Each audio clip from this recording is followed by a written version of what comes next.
Salve, rapaziada, um abraço pra você que tá ligado aqui no canal Tupi Esportes, no YouTube, também em todas as nossas plataformas digitais, mais uma edição do Tupi na Redcast.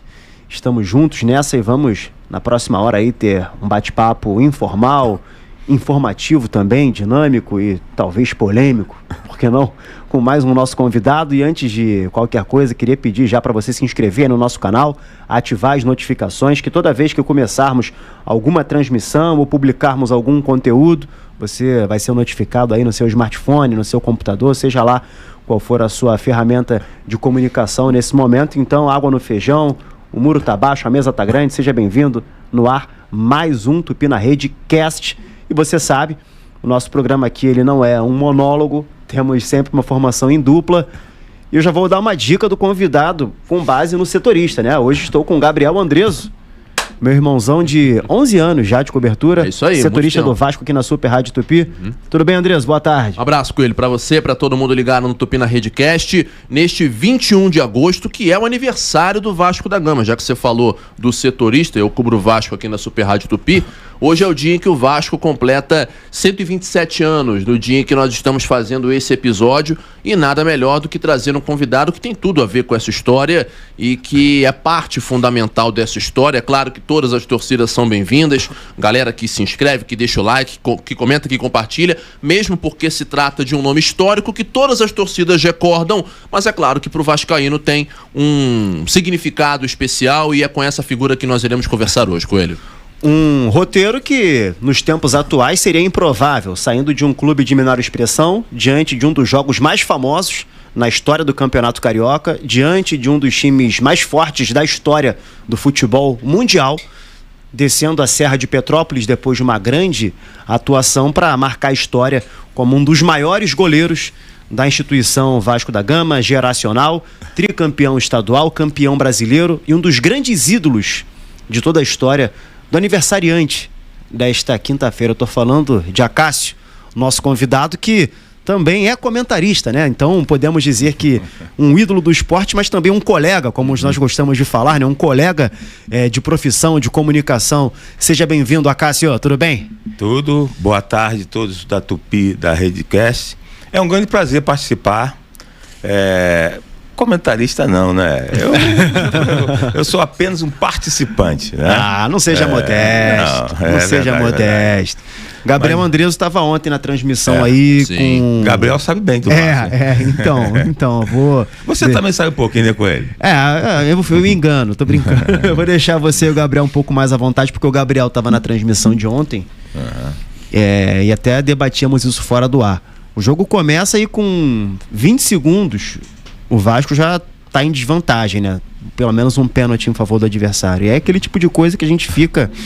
Cara, vai falar o que do técnico? Vai falar o que do jogador? Um pênalti com 20 segundos. O Vasco ele já começou perdendo por 1-0. Então, Gabriel Andreso, tá amaciada a carne. Pois é, agora eu vou passar a bola pra ele. O Acácio, com certeza, já tem muita experiência, já pegou muito mais difíceis do que essa, tenho certeza.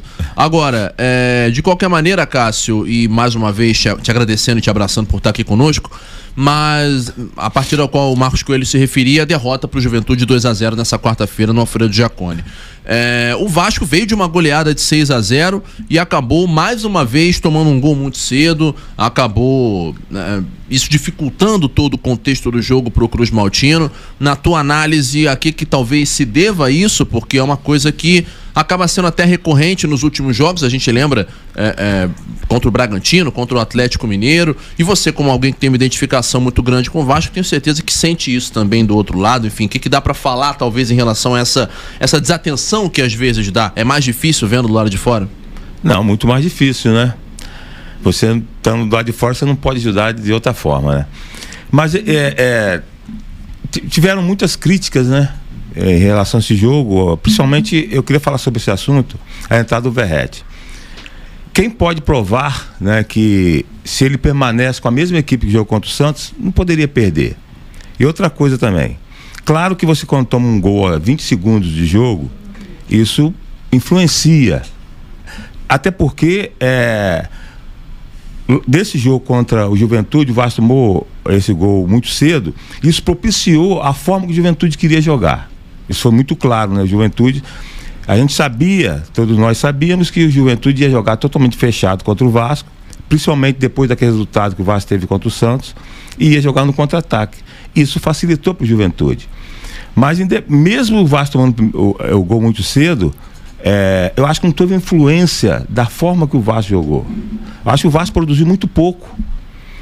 O Vasco vinha antes do jogo contra o Santos fazendo grandes partidas, na minha opinião, e o problema do Vasco eram as poucas conclusões, né? O Vasco criava, mas não conseguia concluir. Contra o Santos aconteceu, mas já contra o Juventude, o Vasco não concluiu nada. Eu digo mais, na minha opinião. Eu acho que foi... Às vezes o torcedor do Vasco pode até pensar assim, o Vasco jogou muito mal. Eu acho que o Vasco não jogou tão mal assim.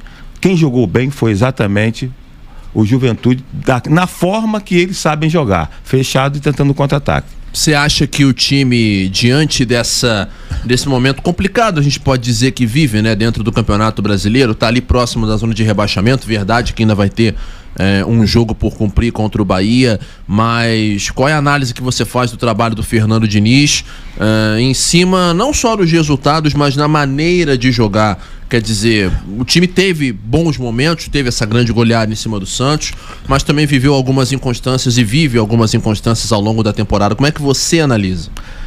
Eu acho que a entrada de Diniz, o Vasco evoluiu. O Diniz tem uma maneira própria de jogar e ele não abre mão dessa maneira. Eu acho que aí há um ponto de erro em relação a essa maneira do Diniz pensar. Você tem que ter variações. E aí você, quando enfrenta uma equipe que se fecha toda, aí o Vasco tem muita dificuldade. Vamos voltar lá, a gente viu o jogo do Santos. O Santos é um time que, do meio para frente, tem um bom time, ou até um excelente time, mas tem algumas dificuldades no setor defensivo, e é uma equipe que deixa jogar. E o Vasco tem muita dificuldade quando enfrenta uma equipe que se fecha todo, e o Vasco aí, com essa maneira de jogar, com esse bloqueio, o Vasco tem muita dificuldade. Eu já vou passar a bola para o Marquinhos para ele perguntar também, mas eu queria aproveitar, já que a gente está falando de Vasco 2025, falar da tua posição. Você que é um dos grandes goleiros da história do Vasco, um nome até hoje lembrado por todo mundo, e daqui a pouco a gente vai relembrar aqui alguns lances e detalhes da carreira do Acácio, mas queria que você falasse sobre o Léo Jardim, que nos últimos anos talvez seja o goleiro mais identificado, com mais sequência, com mais jogos, né, com mais tudo, né, o que pegou mais pênalti nos últimos tempos, até em nível de futebol brasileiro, e uma das referências dentro desse elenco. O que fez agora 150 jogos, que hoje em dia é um número muito importante. O que você pode falar sobre o Léo Jardim e qual que é a importância de se ter um goleiro do nível dele, da qualidade dele dentro do elenco do Vasco, na tua experiência de goleiro como grande arqueiro que você foi? A gente sabe que há uma máxima no futebol, né?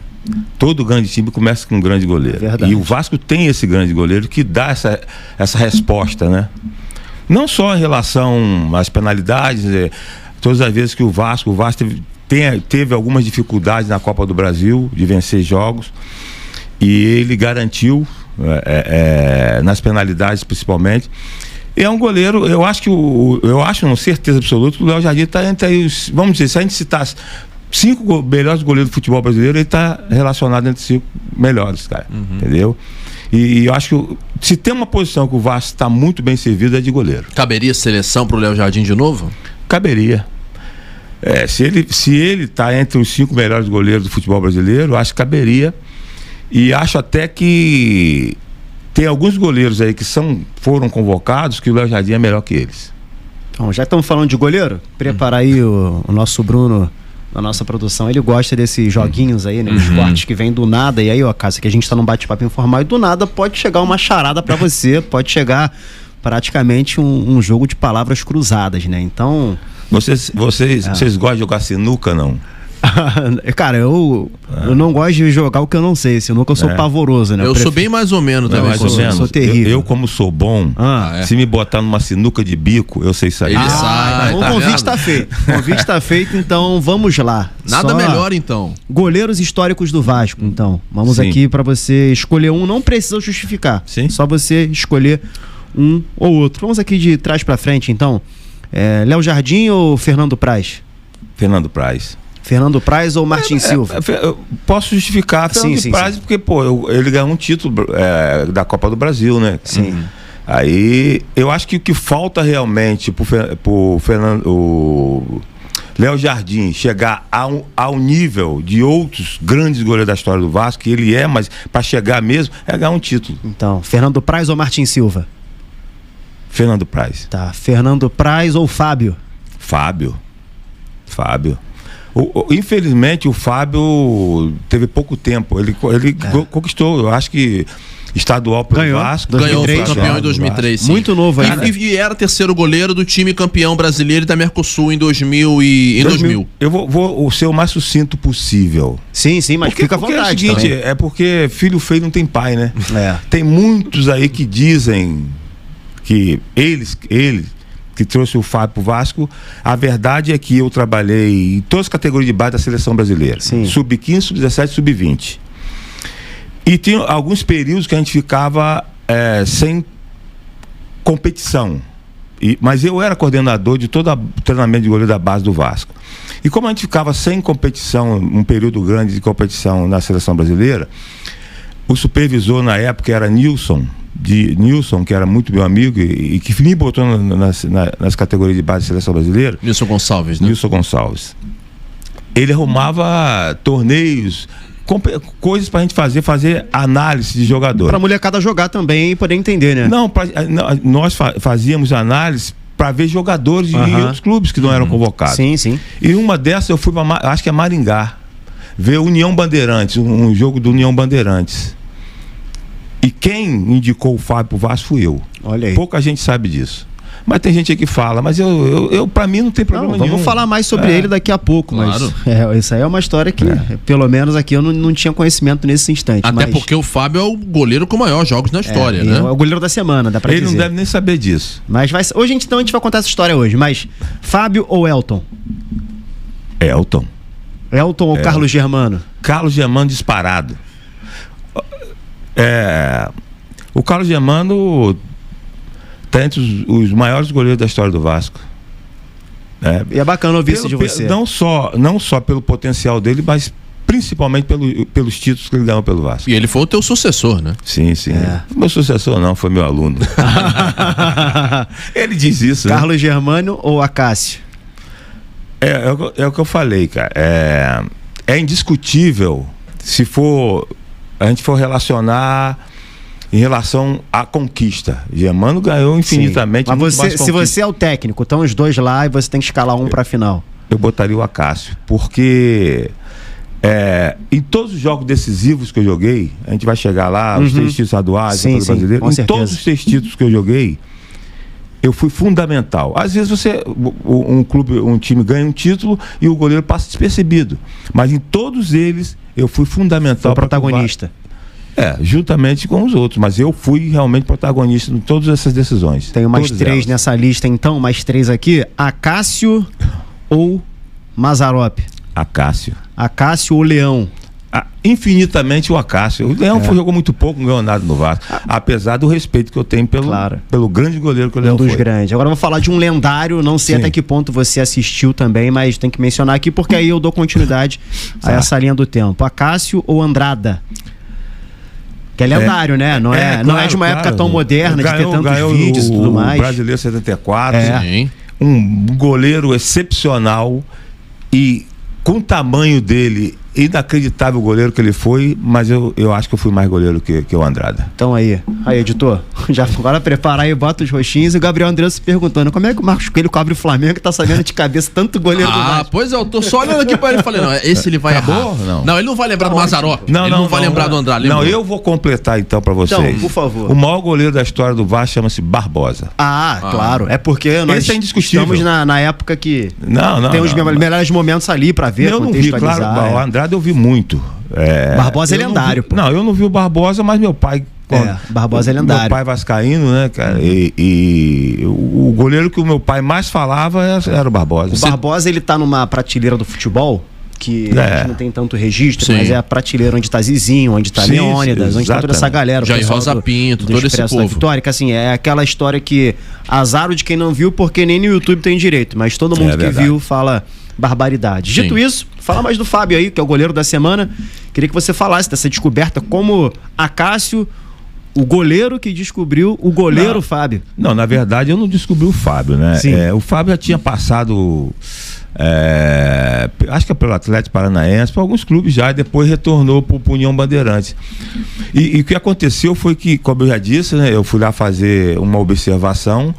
E quando eu voltei, o Fábio tinha até passado pela seleção, eu acho. Ele foi campeão mundial sub-17, não foi? Naquela geração do Ronaldinho? Não tenho certeza. Ele é da geração do Júlio César, eu acho. Eu acho que ele dividiu a seleção com o Júlio César. O que aconteceu? Quando eu voltei, eu estava numa reunião e estava ali sendo conversado sobre, eu não sei se é pré-olímpico ou algo parecido. E o Elton ia ser convocado. Isso pré-2000, talvez? Eu acho que isso. Que é a Olimpíada do Elton, Fábio Costa, né? Isso. E o Elton era uma geração mais velha que o Fábio. O Elton é de 78 e o Fábio é de 80. E aí eu descobri que o Elton ia ser convocado. Eu, como fazia parte da coordenação todo de goleiro do Vasco da Gama, eu cheguei lá e comuniquei ao doutor Eurico, né? E acho que o supervisor na época era Isaías Tinoco.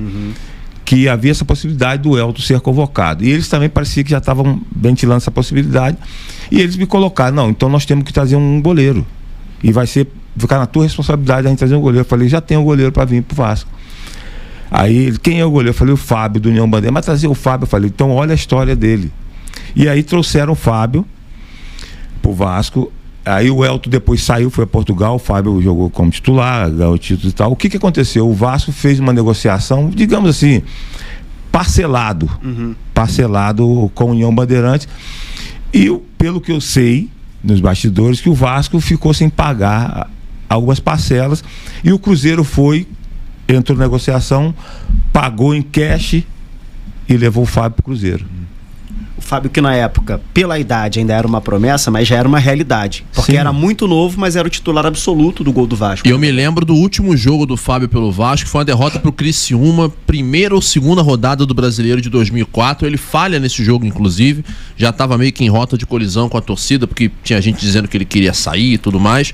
E aí aconteceu isso que você falou, Acácio. O Cruzeiro veio, tirou o escorpião do bolso, foi lá, o Vasco precisando da grana, e o Fábio, que era o titular absoluto da zaga, da baliza, acabou saindo, e aí o Vasco levou um tempão para conseguir se arrumar em relação ao goleiro. Inclusive foi um problema por alguns anos, até talvez a chegada do próprio Fernando Praz. E para completar a relação ao Fábio, é o goleiro mais injustiçado, não, depois do Barbosa. É o goleiro mais injustiçado do futebol brasileiro, nunca ter ido a uma Copa do Mundo, o goleiro que ele foi. Ter ganho tudo no Cruzeiro. Não tô falando agora no Fluminense, não. Tô falando no Cruzeiro. Porque é um cara que ele tá talvez no terceiro ou quarto auge da carreira dele. Guardado as proporções, é tipo o que tá acontecendo com o Cássio, que no começo do ano ele tinha acabado e agora ele já é de novo o goleiro de destaque de um candidato ao título, né? Mas o Cássio teve a chance dele na seleção, o Fábio não teve. O grande problema é que um jogador de linha, ele atravessa uma fase adversa, às vezes passa despercebido. O goleiro não tem jeito. Todos os goleiros passam um período menos.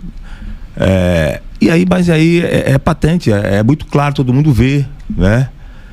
Isso aí é mais complicado, essa posição, né? Você citou o Barbosa 2 vezes já aqui. Você deve ser talvez o fã número 1 do Barbosa, né? E não ter visto jogar, mas sei toda a história dele, que eu falo em relação ao meu pai contava, e agora, depois de ser...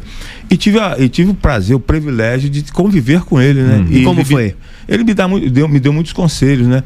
Mas o maior conselho que o Barbosa me deu, que eu me lembro bem, foi o seguinte: Acácio, nunca ache que sabe tudo, senão você não vai estar aberto a melhorar ao aprendizado, entendeu? E foi o outro goleiro, foi muito injustiçado, né? Quer dizer que quando existe uma falha num jogo, principalmente num jogo decisivo, só ele que é culpado, e aonde nasceu toda a jogada, não tinha como coibir essa jogada e tal, quer dizer, e ele até chegou a dizer, né, que o presidiário fica 30 anos, né? E ele foi eternamente, como diz, foi crucificado realmente, passou por situações horríveis, né? Na porta da Granja Comari, ao ponto de ser barrado. Pô. Muito disso por também ser considerado um cara que dá vazar, né? Pois é, e muito disso, infelizmente, também advém do próprio racismo que muita gente tinha com o goleiro negro, né? Exatamente. Esse é o ponto também, né? E tem times que eu acho que isso melhorou bastante.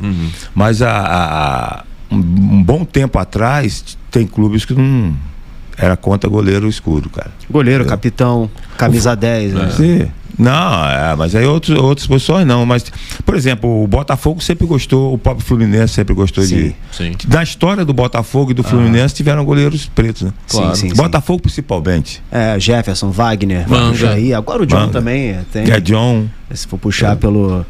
E agora eu queria que o Gabriel Andresso falasse aí das atualidades do Vasco, né? Porque eu chego aqui como uma carta coringa, daqui a pouco eu volto com mais um joguinho, tá? Mas o Gabriel Andresso agora... É bom. Mas enfim, você falou em relação obviamente você é alguém que convive também com muita profundidade essa realidade do Vasco atualmente, sempre te vejo lá em São Januário, você, o Sorato, todo mundo, mas em relação a essa atualidade, esse momento do Vasco atual, muita gente se pergunta, né, torcedores do Vasco ou torcedores de outros clubes, e aí traçam uma linha de comparação com a tua época em que você foi jogador, Sele Vasco, anos 80, aquela coisa toda.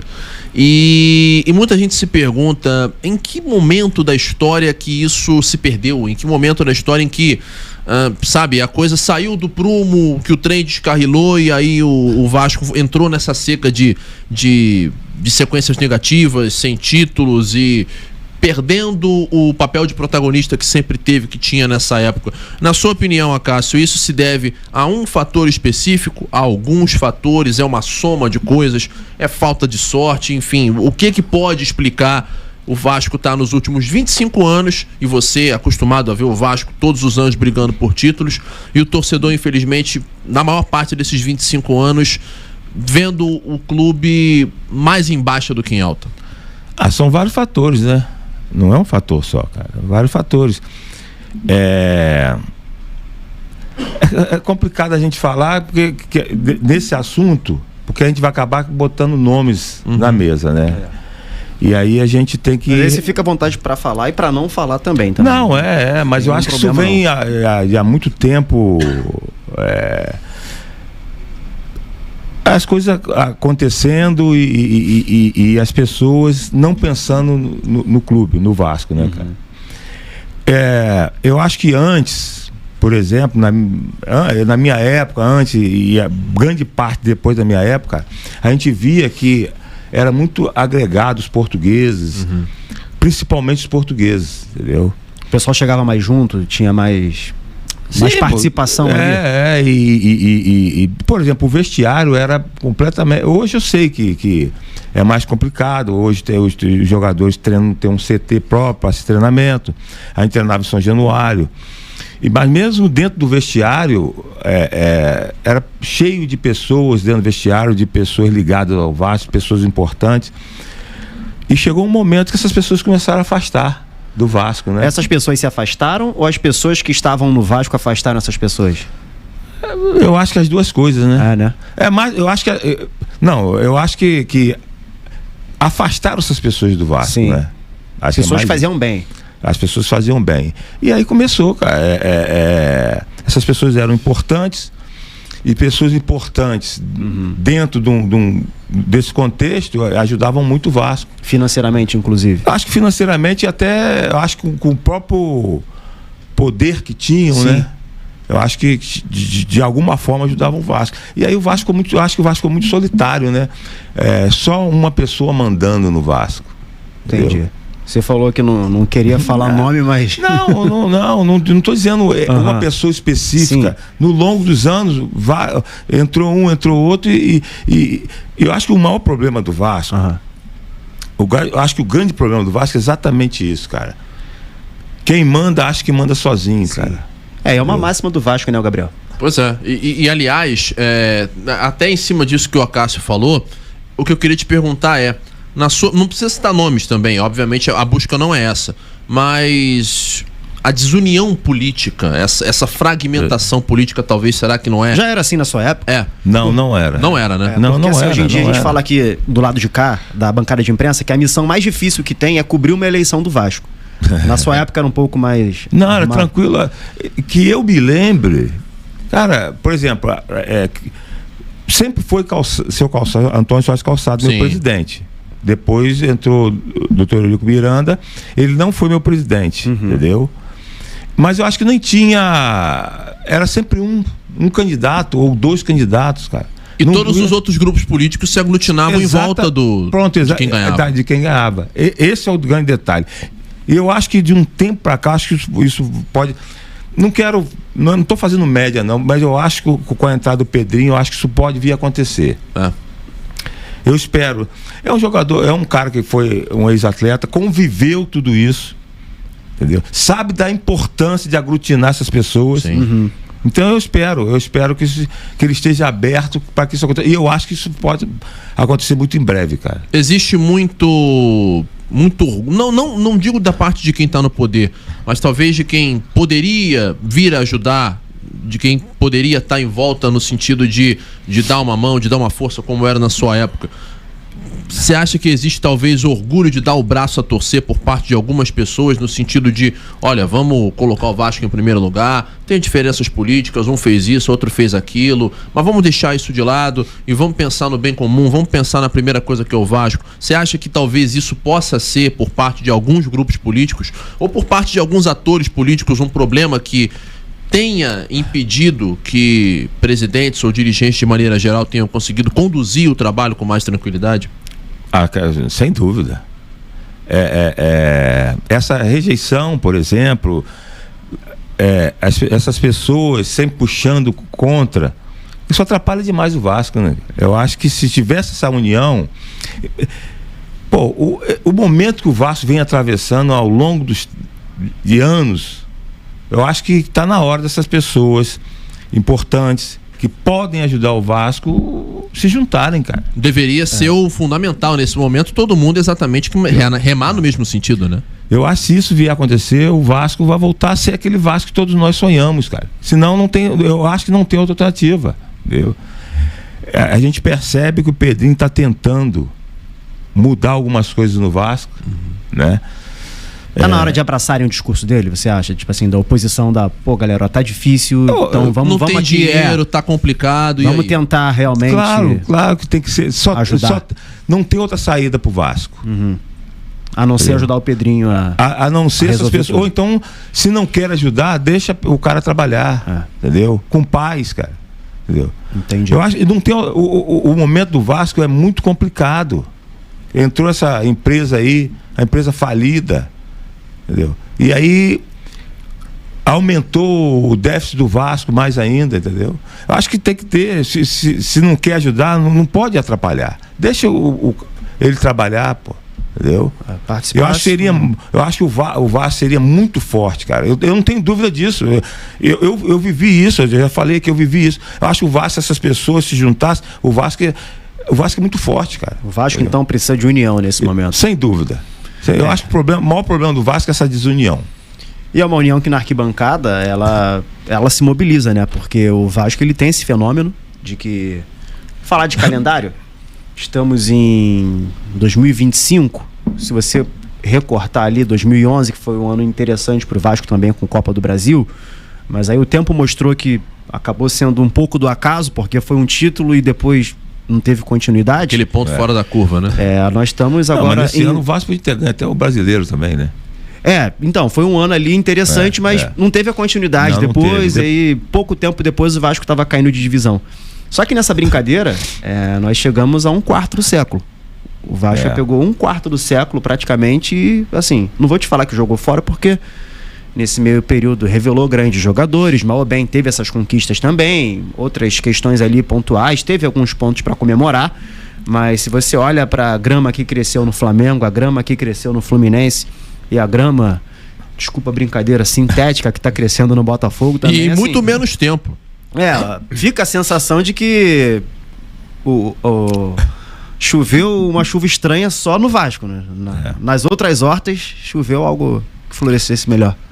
E não precisava ser dessa forma, né? Bom, em relação a os 4 grandes do futebol do Rio de Janeiro, talvez o que mais revela, mais próximo, seja o Fluminense, cara. O Flamengo revela pouco, mas vende bem. Por quê?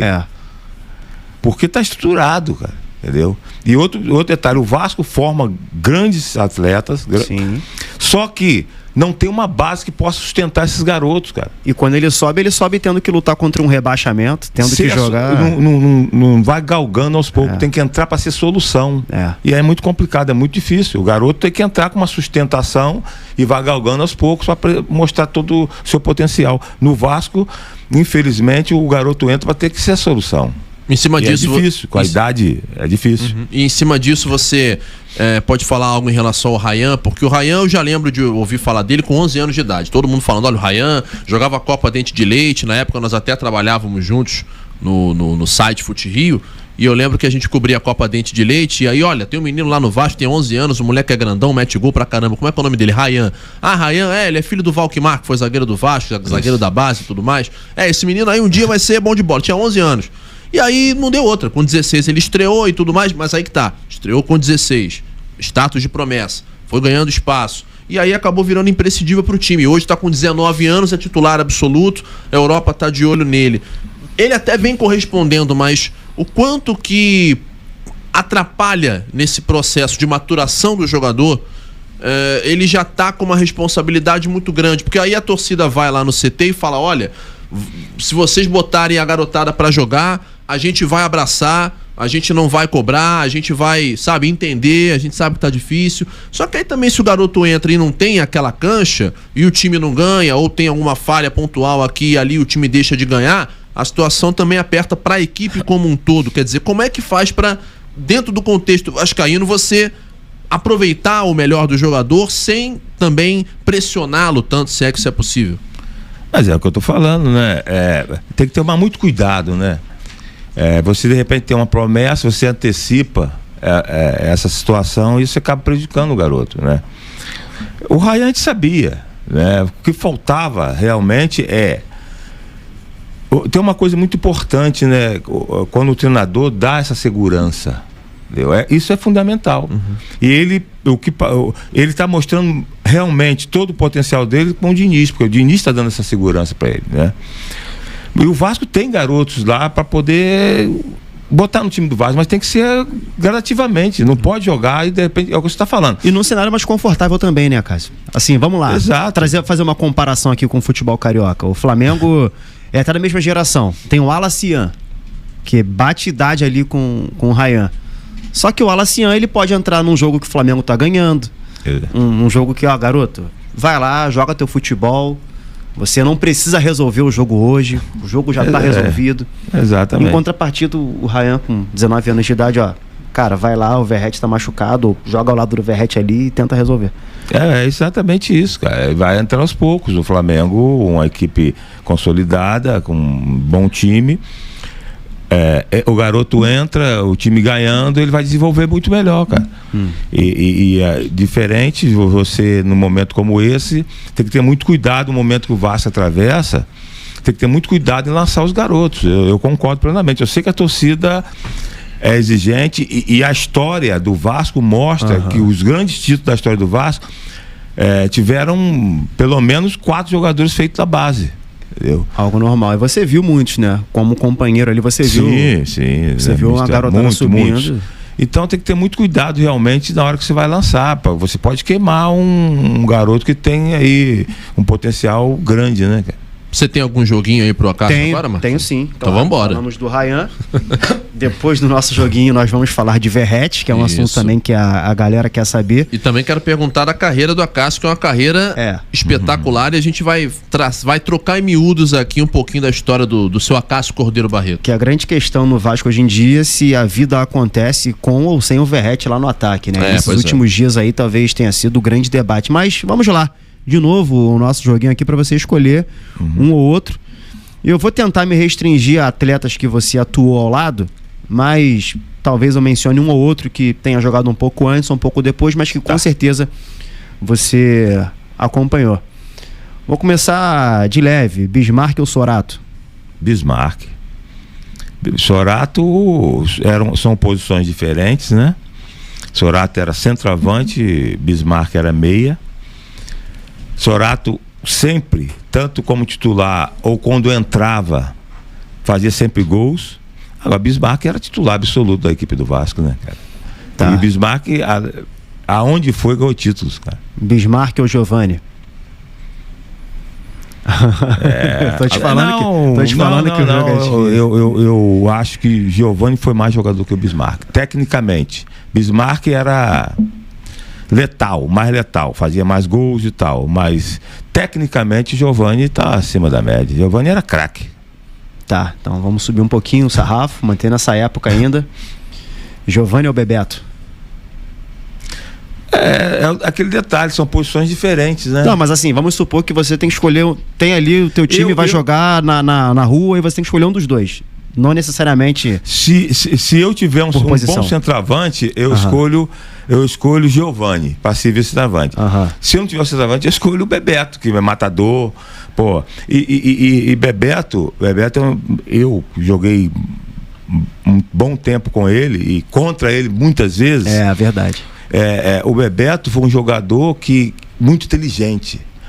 Por que ele é inteligente? O Bebeto, com aquele corpinho dele, chegar ao nível que ele chegou. E sempre foi muito magrinho, né? Muito. E o Bebeto, a bola antes de chegar nele, ele já sabia o que ia fazer, cara. Ele antevia as coisas, entendeu? O Bebeto foi com aquele corpo dele, foi sensacional, foi extra sério. Então, no futebol na praça ali, no Paro Ímpar, ganhou o Paro Ímpar, tem o Bebeto e o Giovani ali. Eu vou no Giovani. Tá, Giovani. Então, outro que não jogou com você, mas assim que você saiu, ele apareceu. É Giovani ou Edmundo? Edmundo. Já falei em relação a Giovani, foi um dos grandes jogadores que eu joguei junto. Sabe que está por vir, né? Craque, Pequeno Príncipe, craque. Agora, o Edmundo está entre os grandes jogadores da história do Vasco. Agora, o modo fácil acabou. Edmundo ou Romário? Romário. Não vou dizer longe o Romário, mas o Romário. O Baixinho O Baixinho foi um dos jogos. O Baixinho tá entre aí os. Se a gente botar 10 maiores jogadores da história do futebol brasileiro, o Romário tem que estar dentro, cara. Entendeu? E agora vamos no coração. Romário ou Roberto? A gente não tem discussão, pô. Não tem conversa. É o maior ídolo da história do Vasco, indiscutível. É o Roberto Dinamite, cara. O Vasco, ele tem essas curiosidades. O Edmundo talvez seja mais ídolo que o Romário, porém, perguntar quem jogou mais, o torcedor fala Romário. Na lista dos 10 de todos os tempos, vai estar o Romário. Mas se você perguntar quem for maior, tá o Roberto. Só para o nosso espectador entender, isso talvez até resolva um pouco até como é a vida do torcedor do Vasco. Ele é cheio de parênteses, né? Mas muito legal essa sua consideração. Há uma divisão grande em relação a Romário e Edmundo, quem foi. Sim. Talvez a maior mais divisão. Jogador, quem foi mais ídolo. Eu acho que em relação a mais jogador, sem dúvida, foi Romário. Sim. Como ídolo, acho que pro torcedor vascaíno é Edmundo. O Edmundo encarnou muito esse espírito do vascaíno, né? Em todas as passagens que ele teve, de ter saído, ter pedido para voltar, e de sempre que voltar, ele ter realmente uma entrega pelo clube de uma maneira como a gente não via em outros clubes, e de um jogador genial que ele era. E tem um detalhe importante. O Edmundo, o estilo de Edmundo jogar é a cara do Vasco. Sim, total. Sim. Aguerrido ali, é o cara do confronto, é o cara que... acho que se o Eurico fosse um jogador, ele ia querer ser igual o Edmundo. Com certeza. Se você fosse parar pra imaginar, né, o perfilzão do Eurico Miranda. Ele nunca admitiria isso, mas provavelmente sim. Mas E agora, já fizemos aí o nosso joguinho. Falar do Verratti, cara, porque... Cássio, a gente viu o Vasco golear por 6-0 o Santos, que tá longe de ser o melhor Santos que tem, mas é o Santos que tem o Neymar, é um Santos que tem jogadores interessantes, ganhou de 6-0 com muita autoridade, a sensação que se tivesse mais 20 minutos de jogo, dava para fazer mais gol, e logo depois você perde pro Juventude por 2-0 com o Verratti. Você goleia sem o Verratti, que é o seu artilheiro, e perde com o Verratti em campo. Para você, Acácio, a vida do Vasco nesse momento é com o Verratti, é sem o Verratti ou depende do adversário? Na minha opinião, é com o Verratti. Independente de quem esteja do outro lado. Independente. Cara, ele é o artilheiro do futebol brasileiro no momento, cara. A gente não pode ter um parâmetro por um jogo, né? Uhum. Não pode. E você tem que analisar também o adversário que você joga. Sim. Eu já disse isso. O Santos joga e deixa jogar. Entendeu? O problema é que eu acho que o detalhe é que o Vasco jogou muito abaixo, cara. Entendeu? O Vasco fez com o Diniz, por exemplo, contra o São Paulo, uma das melhores partidas que o Vasco fez. E por que parece todas as duas no Morumbi, né? Contra onde você foi campeão brasileiro. Né? Eu acho que eu vou dar um toque no Pedrinho para levar esse jogo da Copa Brasil, Vasco e Botafogo para lá. Né? É brincadeira, São Januário. Não dá para. É brincadeira. Mas, cara, é isso, cara.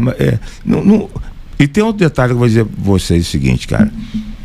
Tem treinador que até faz isso, entendeu? Você ganha o jogo. É porque tem esse negócio, a história também, que time que se ganha não se mexe. Pra mim, isso é uma mentira. Olha o Flamengo aí, tem jogo que é o Pedro e tem jogo que é o Bruno Henrique. Então pronto, cara, entendeu? Então, e tem um detalhe maior do que isso. O treinador não pode fazer uma coisa dessa, cara. Ele tem um time titular dele, que vem jogando. E na minha opinião, o Vasco vinha, antes do jogo do Santos, jogando bem e não ganhava. Entendeu? O Vasco jogou contra o Cruzeiro. O Vasco jogou contra o Grêmio, muito melhor que o Grêmio, acabou empatando. Contra o Atlético, jogou melhor, empatou o jogo. Jogos contra o Mirassol, o Vasco perde 2-0. Empate 2-2, acaba tomando gol, não jogou mal. Só que o Vasco construía muitas jogadas e não fazia. Só que contra o Santos aconteceu. Por quê? Porque o Santos é um time que joga e deixa jogar. Entendeu? E aí a gente vai ficar com essa discussão agora só porque o Vasco ganhou dessa forma o Santos. O Verratti atrapalha, é um absurdo. E tem um detalhe maior que aí o treinador sabe disso. Ele perde o vestiário. Perde. O futebol é fundamental o treinador ter o grupo na mão, ter o vestiário. E aí, se começar dessa forma, você tira um jogador, o time ganha, não volta mais. Isso no futebol. Porque se ele mexe e ganha os 2 jogos, ele prova para os jogadores: fiquem tranquilos que de vez em quando um ou outro aí vai ficar no banco, mas é para ganhar. Agora, quando você mexe e não ganha, você fica, agora, tá vendo? Enquanto partida, imagina que ele entra com o mesmo time que jogou contra o Santos e perde. Aí, por que não botou o Verratti? Pô, é um campo. Nós, digamos, eu conheço bem o Alfredo Giacone, que eu trabalhei no Juventude. É um campo bem apertadinho. Sim. Não tem, a gente diz, as dimensões são iguais, mas parece, porque não tem a pista de atletismo. Não tem a referência ali, parece que o jogo é menor, né? O alambrado fica próximo do gol e tal. Parece que fica um caldeirãozinho. Aí se perde com o time que jogou contra o Santos. Mas facilitava pro Verratti com bola na área. Quer dizer, não tem como ter certeza, né? Não tem certeza, e eu acho que o time. O Verratti é titular, cara, do Vasco. Não tem essa história de tirar o Verratti, cara. É o artilheiro do time, cara. Tem que a bola chegar. A bola também não chegou nenhuma em condição para ele no jogo contra o Juventude, cara. Entendeu? E aí, fala da carreira, Gabriel André? Isso é o que eu queria falar, porque o Marcos Coelho no começo ele levantou a bola de o Acácio ser o grande goleiro da história do Vasco, mas que veio de Petrópolis porque jogou no Serrano, mas isso a gente vai falar aos pouquinhos. Você é de Campos de Goytacazes, exatamente. Não é isso? Como é que começou a tua carreira? Como é que começou? A gente tem uma audiência enorme em Campos e, enfim, como é que começou a tua paixão pelo futebol? Veio de família, você já falou que seu pai era vascaíno, e como é que era nessa época, quer dizer, década de 60, como é que era Campos e como que veio essa paixão pelo futebol e as primeiras oportunidades como jogador? Vamos lá, vamos começar assim. Eu venho de uma família de 7 irmãos, tá? Eu sou o mais novo de todos eles, todos vascaínos. Todo mundo com mais de 1,80 m? Não, na verdade eu sou o mais alto realmente, mas todos altos. Sim. São 6 homens e 2 meninas, todos são altos. Eu comecei, na verdade, num time lá chamado São Cristóvão. Sim. Um time amador. E a minha felicidade, a minha sorte, com 11 anos, o treinador era um ex-goleiro. Aí eu saí desse São Cristóvão, com 12 anos, fui para o Americano de Campos. Aí já é conhecido. E fui campeão campista, que na época a denominação Dende Leite. Fui campeão campista. Aí depois era juvenil. Eu saí do Americano, que é um dos grandes times de Campos, fui um outro clube amador chamado Municipal. Por que isso? Porque o treinador era um ex-goleiro. Não vou dizer que eu já sabia, né? Mas eu acho que eu tinha essa percepção, né? Que eu ia ser ajudado. E eu acho que eu fui um goleiro muito bom tecnicamente, exatamente por causa disso. Claro que eu falhava. Todos os goleiros falham. Mas eu tomava pouco aquele frango clássico. Eu tomava pouco exatamente por isso. Pelo meu começo. E aí depois eu fui profissionalizado com 17 anos pelo um clube chamado Rio Branco. Rosa e Negro. Rosa e Negro. Tem o Rio Branco, para não confundir, tem o Rio Branco de Espírito Santo e tem o Rio Branco de Campos, que eu já acho que não tem nem mais. Eu fui profissionalizado com 17 anos. Disputei 2 campeonatos campistas. Fui campeão. Só que o Americano já disputava campeonato carioca, o Goitacás também disputava algumas competições. E botava, claro que o Goitacás e o Americano não botava time titular. Eu fui campeão campista 2 vezes pelo Rio Branco. Eu fui emprestado para Mato Grosso, porque o presidente do Rio Branco tinha um irmão dele que jogou no Palmeiras, Vicente Arenari. Arenari, sim. Jogou no Palmeiras. E era treinador do Comercial. Que era o Danilo Arenari, não era? Acho que era ele, não. Danilo Arenari, o Vicente Arenari era o presidente. Isso. Desculpa. E aí eu fiquei só um mês, não quis ficar e tal. E tem uma história muito bacana sobre isso. Tinha o treinador que foi para lá na época, o treinador saiu, foi demitido e entrou esse treinador lá de São Paulo, que eu esqueci o nome dele. Um cara que revelava demais jogadores lá do interior de São Paulo. Começou, fez o treinamento, aí eu peguei e falei que não ia ficar, sentei com o presidente do Comercial, falando que queria ir embora, que me desse a passagem. Ele falou, não faça isso. O treinador, agora esqueci o nome do treinador, cara. Ele tá louco por você, ele quer que você fique. Não quero ficar, e vim embora. Eu treinei com ele 3 vezes, com esse treinador. 3 vezes. E aí eu vim embora, voltei para Campos e tal, pro Rio Branco. E aí, em 78, eu fiz vestibular para direito. Eu perdi meu pai em 78, eu perdi meu pai. Final do ano, eu fiz vestibular para direito e passei. E não queria mais jogar futebol. Ronaldo Soares Bastos, supervisor. Trabalhei com ele no Goitacás, que eu tinha sido também emprestado. Estava no Serrano, foi na minha casa. E me chamando a fazer um teste no Serrano. Eu falei para ele que não ia fazer, não queria mais futebol. Ele fez a cabeça de um outro amigão meu, que jogava no Serrano. Ele conversou comigo e falou, Cássio, vai lá. Vamos lá, pô, vai passear.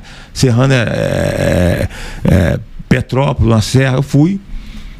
E aí, no dia seguinte que eu cheguei, teve um treinamento, era Denilson, foi jogador do Fluminense, era o treinador. Fez um coletivo, eu fechei o gol e aí foram me contratar. O Ronaldo pegou no outro dia e falou pra mim, Cássio, arruma tuas coisas que a gente vai pra Campos. Eu falei, beleza. Chegou no carro, ele parou no meio do caminho e falou assim, olha, Cássio, vamos tomar um café. Beleza. Falou assim, olha, você não pode falar pra ninguém. Você vai ser o maior salário do Serrano. Eu falei, tá, mas eu não quero.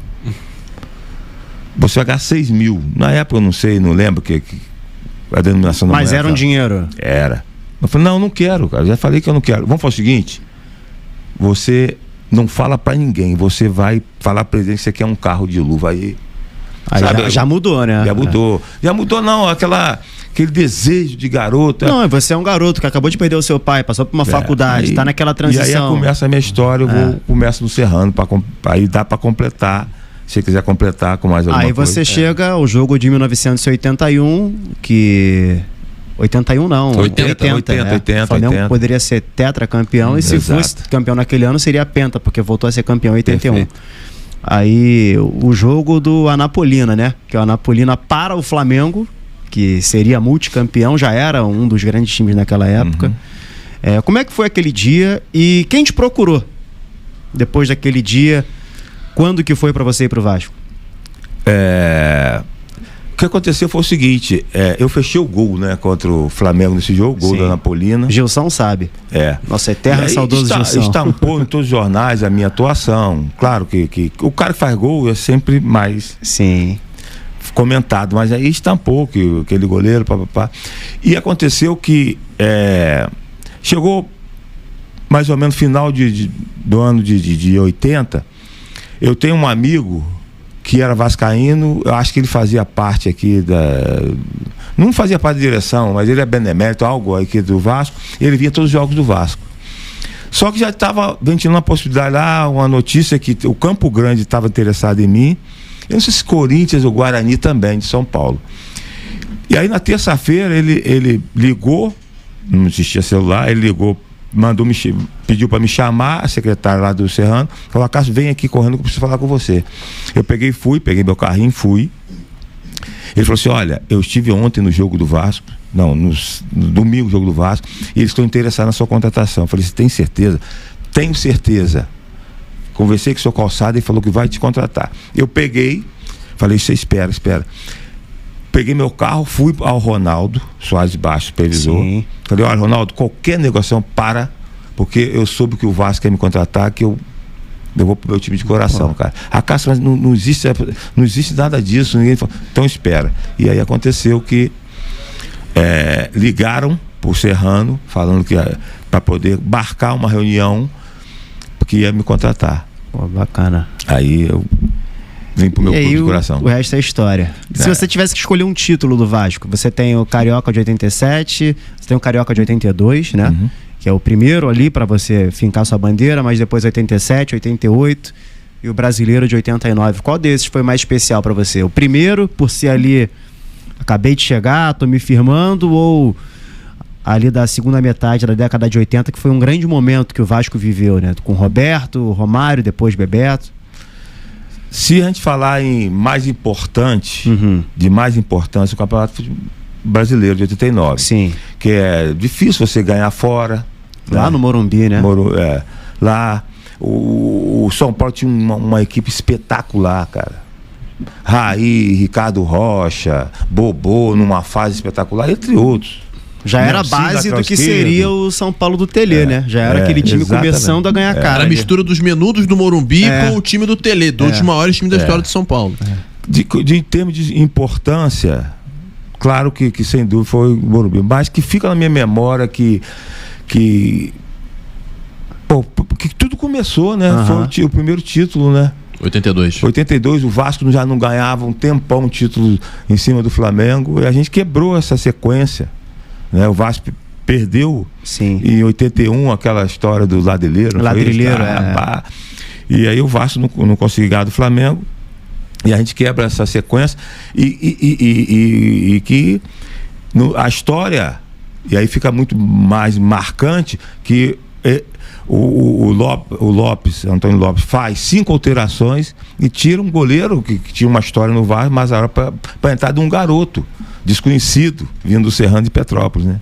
É mais marcante para mim. E como é que foi o dia do Ladrilheiro lá? Porque assim... Não, eu não tava no Vasco ainda. Não, né? Mas assim, repercussão na época, porque é um jogo famoso, né? Tem muitos jogos famosos no Maracanã, tem um jogo da Fogueteira, tem um jogo do Ladrilheiro, tem um monte de coisa. Você tava lá ou não? Tava no banco do Tafarel.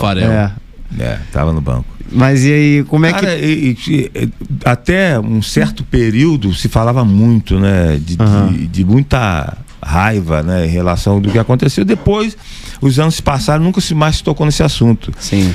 Mas o Vasco... Sinceramente, o Vasco merecia aquele título, né? Sim. Da maneira que foi, tudo que aconteceu, né, cara? Um campo bastante pesado e tal, o Roberto arrebentando o jogo e tal, e aconteceu aquilo. Eu acho que se esse cara não faz isso, o Vasco ganhava o jogo, cara. O Vasco tinha que ganhar 3 jogos da final para ser campeão, ganhou 2. Ganhou dois. E o Roberto Dinamite arrebentando em todos os jogos, né? E ganhava o terceiro. O Vasco estava muito melhor no jogo que o Flamengo, cara. E aí esse cara te ganha uma estátua lá no... Não, e ele é ídolo no Flamengo também, assim. O ídolo você nunca ter chutado os ídolos uma bola, folclóricos, né? Que tem essas coisas também. Tem. Ele é super... E assim, eu tô na condição aqui, a galera que acompanha a gente sabe que eu cubro o Flamengo, né? Eu tô conversando contigo e eu tô trazendo pra minha realidade. Se não fosse você, o Flamengo possivelmente teria sido campeão carioca em 80, aí teria 78, 79 de novo, 80, aí 81... E 82. Que você também parou. A gente tá falando de uma realidade que o Flamengo teria 6 títulos seguidos. Exato. Já parou? Não sei se você já parou pra refletir isso, mas... Não, eu sei da sequência, né? De quebrar essa sequência, né? Mas eu fui eu tenho bom respeito e tenho uma relação com vários jogadores que eu enfrentei no Flamengo, entendeu? Mas eu tive muita sorte contra o Flamengo, cara. E aí vem de encontro uma situação de que eu, quando jogava Flamengo, eu não podia perder pro Flamengo. Não podia fazer a tristeza da minha família. Como é que seu Calçada e Doutor Eurico ficavam em semanas de jogos com o Flamengo? O Calçada sempre foi um cara... Seu Calçada sempre foi uma pessoa muito tranquila, né, cara? Muito, mas o Eurico inflamava, cara. Entendeu? O Eurico... Eu acho que teve um grande período que eu acho que foi muito bom pro Vasco, né? Essa briga. Ele falar que podia perder para todo mundo e não perder pro Flamengo.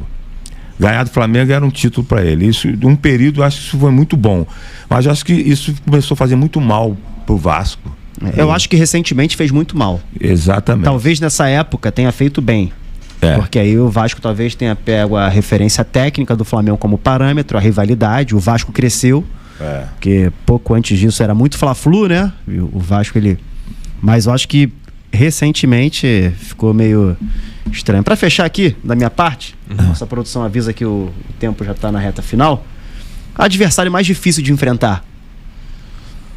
Sem dúvida o Flamengo, cara. Não, jogador. Jogador?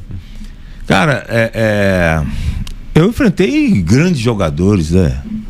Da história do futebol brasileiro, cara. Se eu for falar, eu vou perder. A gente vai ficar até amanhã aqui de jogadores, grandes jogadores. Mas o atacante, vou dizer em relação ao atacante, o atacante mais perigoso que eu enfrentei foi o Cláudio Adão. Cláudio Adão. Pensei que você ia falar Zico. Não, como jogador adversário. São posições diferentes, né? Sim. Pra mim, o maior jogador que eu joguei contra foi o Zico. O maior jogador que eu joguei contra foi o Zico, pra mim. Sim. Mas o jogador mais perigoso foi o Cláudio Adão. Um jogador pouco valorizado pelo que fez.